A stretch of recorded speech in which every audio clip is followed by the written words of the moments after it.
Hey guys, this is Karma. I'm back, but I'm mostly going to be posting on my YouTube. So for the full version of this recording, please go to my YouTube, Karma Spirit. Okay, so this is the US's chart for February 4th, and there's just some really interesting, obscure things that are happening at this time. Pluto natally is at 27 degrees Capricorn for the US's chart, and the North Node is right there on that Pluto. It's also right there on the moon. And so this is an emotional time, but it's also a time of deep transformation for the United States. The United States also has the North Node like really close to its natal Neptune. So I wouldn't be surprised, and I've felt this for a while, if more like water events start happening. But I don't think that this is the end of the plane thing either. So I feel like that's going to continue.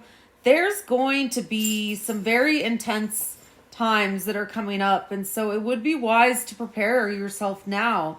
Whether it's going more for a minimalism type energy, or thinking about community, like do you want a garden, do you have a space you could garden, things that are going to make you feel like you're contributing in some way. Like for me, I quit spending at a lot of places, and I want to get a greenhouse. So find ways, because Aquarius is about the collective. Now, if Pluto was in like Aries, then I would say, okay, this is permanent. It's gonna be a dictatorship.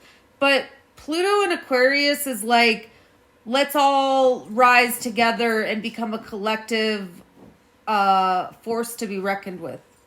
And one thing about Aquarius placements is like they're very advanced, they're very ahead of their time. And so that's why we'll see a lot of advancements during this Pluto in Aquarius as well. I mean, it's a 20-year transit, and we're just like in the first few months of it right now. So it's going to be a very deep, transformative, collective experience over this next 20 years. Now, I've said this in my videos before, but I do feel like when we get closer to the summer, especially July, there is going to be WAR. I mean, you don't have to be an astrologer to see that.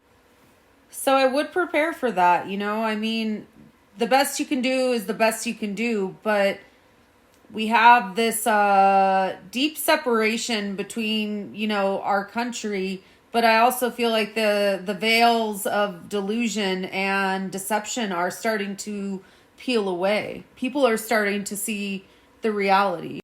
So the fact that the North Node is aligning so closely to all these planets in the US's natal chart, meaning when the US, the Declaration of Independence was signed, it's a very karmic time right now. There's a lot of karma that's being expressed and being, it's like that saying, you reap what you sow. Like there's this kind of like pendulum swinging back and forth right now, it feels like. So I feel like when Venus enters Aries, which will be in a few days, it's going to be very, very like a switch turns on, and it's going to feel like you just got the rug pulled from underneath you, because Venus in Aries is aggressive. That's like Xena, warrior princess vibes. It's going to be like, look here, you're going to do exactly what I say. When Mars goes direct on February 22nd, I would be really careful of that day. That day to me is like, ouchie. I'm definitely going to take the day off that day. So I would not, don't invite yourself to situations and altercations during this time that aren't necessary. Like, I really suggest during these major retrogrades that we kind of lay low. I don't think it's an action time. I think it's more of a reflection time. And Mars retrograde, depending on what house it's transiting for you, it's going to really agitate you in that area of life. It's going to really bother you. So, like, look at Elon Musk, for example. He has a Cancer ascendant, so Mars is retrograde in his first house. Like, he's getting mad hated on, which rightfully so. I mean, he's done some really stupid shit during this Mars retrograde. But, look at how much the hate for him and his, like, identity is real. Like, people are really, like not liking him, right?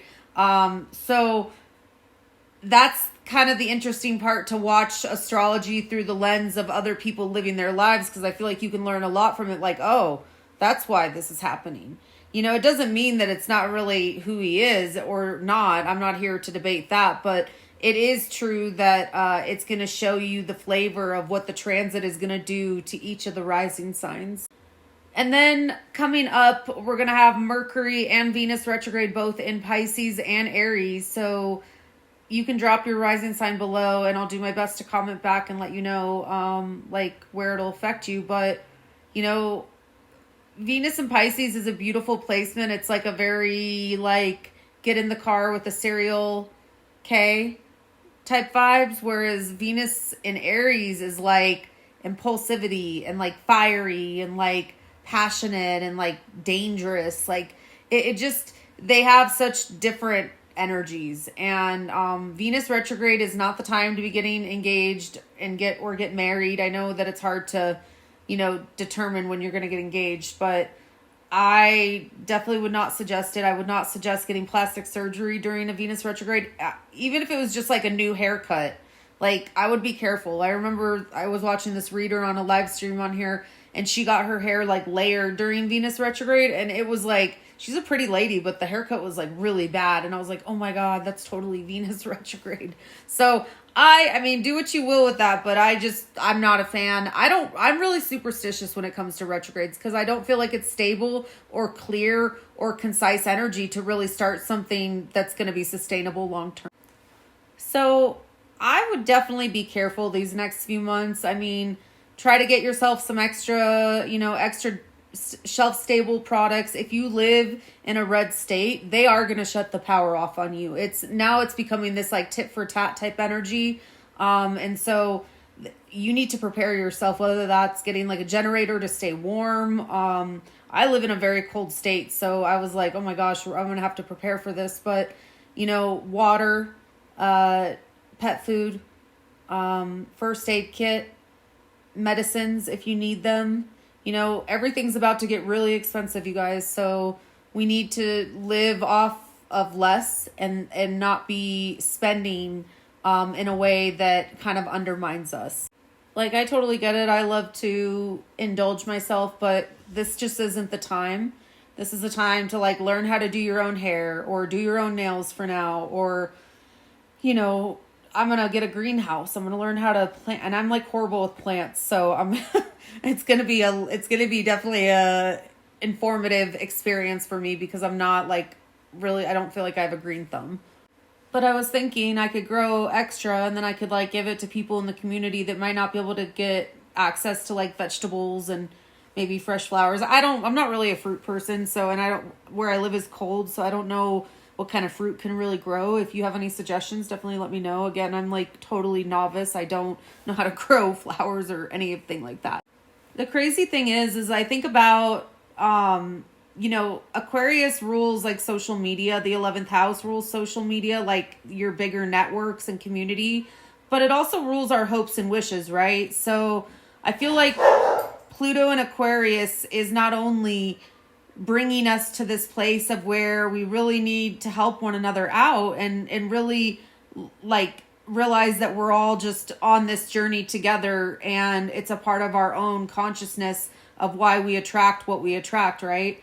But then I also think of Pluto, and that's like the great destroyer. So it's like we're having all this destruction and this like Pluto energy with Pluto in Aquarius, but then with the Aquarius, everything's being filmed on camera. So we're seeing everything in real time. Like my uncle went to Vietnam, and back then they didn't have cell phones. They didn't have cameras on their phones. So he went through all, and he never came back the same person, by the way. So I just find it so interesting that we have this Pluto in Aquarius and everything's being filmed. Everything's being shown in real time. We're seeing the community. We're seeing people reaching out and like, even like for myself, like being on TikTok has really introduced me to a lot of different people that I probably never would have interacted with, like, or had the opportunity to. And so I'm really grateful for that. I did kind of crash out the other day. Sorry about that, you guys. But I'm also, you know, I have moon square Mars in my natal chart. I can be fucking crazy. And I have an Aries sun and moon and north node. So I'm a little fiery, you know, especially when I'm mad. I try not to get to that point, but sometimes I just get pissed. So yeah, if you saw that video, sorry about that. But anyways, it's going to be an intense period coming up. I am not even a pew person, and I'm going to get one. I think being just really prepared right now is important. Okay. learning to live with less, learning to find joy and gratitude. Like, you know, I've been investigating my family's like a genealogy and like where they came from. And like one of my distant cousins is the lady that wrote Frankenstein, and I just found that out. So that was so cool, you know? So do stuff that's like true to your heart and like something that you're passionate about, or something that really helps you kind of bring in people around you and helps you maneuver through these times. Now, people may think I'm crazy, but I don't care. I still don't think it's over. I feel like there's something going on. I feel like there's something very, like, it just feels very off to me. It feels like this doesn't feel right. There's too much silence. And so I think shit's going to really pick up speed when we have Venus moving into Aries. And that's going to be like this energy of like, oh my gosh, like I'm not crazy. I knew that I'm not crazy. I'm just a critical thinker. I have good pattern recognition. And so pay attention, okay? Pay attention to what happens and what unfolds over the next, I would say, a few months, okay? Because we're going to have Venus retrograde, Mercury retrograde, Mars finally going direct, Uranus is finally direct now. And then we have this new moon eclipse in March in, I believe in Aries. And so, yeah, it's the final one in Aries. So that's going to be like, you know, Aries is independent, adventuresome energy. It's like they go to the beat of their own drum. They're not going to be like, oh, here, let me be as like, let me tiptoe for you. Like, they're not going to do that. And so they can kind of come across as brash, I think. So when there's a new moon in Aries, it's like it's bringing in that fierce independence. I talked about this a few weeks ago, but Chiron is in Aries in the US's natal chart. And so essentially it's having its Chiron return right now because Chiron is in Aries. So there is a lot of deep healing that the US has to go through. Like this, you know, the United States was formed on a lot of unfairness and unjust energy. And so, you know, I think that needs to be rectified, and I think that it will through this Pluto and Aquarius, but I think that we're going to have to kind of, there's going to have to be an uprising first. As far as Trump, you know, I do think that he has some kind of intense stuff coming up. He has Uranus right there at the top of his chart, and so that can really onset like turns of events that are like you didn't expect. But it can also mean reversals. And that can be really hard for someone like Trump with the Leo rising. He also has Saturn square Uranus. And I've talked about this before, but this is like a transit of like hard learned lessons coming back and smacking you in the face. And Uranus can mean reversals, like I said. So we never really know, even as astrologers, we don't really know what Uranus is ever going to do. And it can really take us for a wild ride, that's for sure. The other thing I want to say is the popularity contest was during avoid of course moons, which is basically when the moon is quote unquote retrograde. I don't like to make major decisions under avoid of course moon, okay, so avoid of course moon is basically when the moon makes its last aspect to another planet before it enters its sign. So it can only be like a few days, maybe a few hours. It's not a long period of time. But I do think it's notable for sure. He also has Chiron opposing his natal Jupiter right now, which, you know, sometimes Jupiter can bring on too much of a good thing or too much of a bad thing. It can really onset a lot of intense events, even though it is a benefic planet, meaning that it is favorable. It just depends on how we work with the energy. And when it's in opposition with Chiron, it's going to be like your wounds are going to become like your whole identity. I mean, Trump does have a Leo ascendant, so Saturn and Neptune have both been in his 8th house for quite some time. Not really the easiest of transits, I wouldn't say. A lot of Leo risings would say that they've had a rather difficult Neptune's been in Pisces for like 10 years, but Saturn's been in Pisces for like 2 or 3 years at this point. The other thing I want to touch on, because I've said this before with Trump, is he has Mars on the ascendant, which can really mean like violent things happening to the individual, especially the face. So it doesn't surprise me that that pew pew was like near his head. I feel like he really has to take care of his health, because you know he is a Leo rising, so that the Leo rules the heart. So that's his body part that he's naturally kind of weak in. When it comes to Leo risings or Leo placements in general, you know, there is going to be kind of this feeling of never being good enough because of the father. And so there is kind of this inadequacy that Leo placements tend to struggle with, even though they come across as super confident and congenial. There can be a deep sadness of like feeling like maybe you weren't good enough for the father.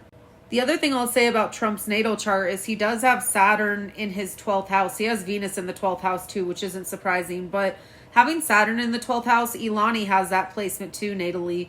It's almost like your secret enemies are always lurking. And it feels like people with that placement, people rat you out. Like it's like a placement where it's like your hardest lessons are people that know your secrets. But I think the other shoe's about to drop. Like I said, especially as Mars goes direct February 22nd. And then we have, again, the North Node aligning with Neptune right now and Saturn.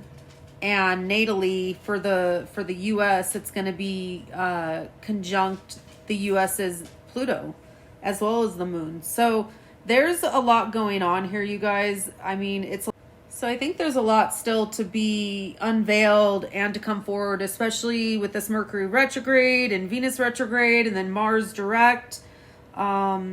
It's going to be very, very intense for most people all over the world. You know what I mean? It's not just us here in the States, but it's like it's really going to affect the world collective, and that's what Pluto and Aquarius is meant to do. So I've gone ahead and listed some key dates that I would like you to take notice of. Write these dates down. Be careful of the day that the planet officially retrogrades. We're in the shadow period of Venus retrograde right now. You know, and Venus retrograde will bring people back from the past, but it's just with all these retrograde planets, I would say look at like right now as the time to go back and just kind of get back to basics, get back to center, get back to feeling good again, finding joy in our lives. And in May, it's almost like we're going to emerge. I mean, I'm not saying that we'll be out of the woods by May, but I feel like there's going to be a collective uptick over these next few weeks of really embodying that Venus and Aries energy of not taking any shit. So call your state representative, you guys. That's what they're there for. Take care of yourselves. Please be safe. I'm going to post more on YouTube. I'm still trying to figure out what's the best editing software that I should use on YouTube. So if anyone has any suggestions, thank you so much.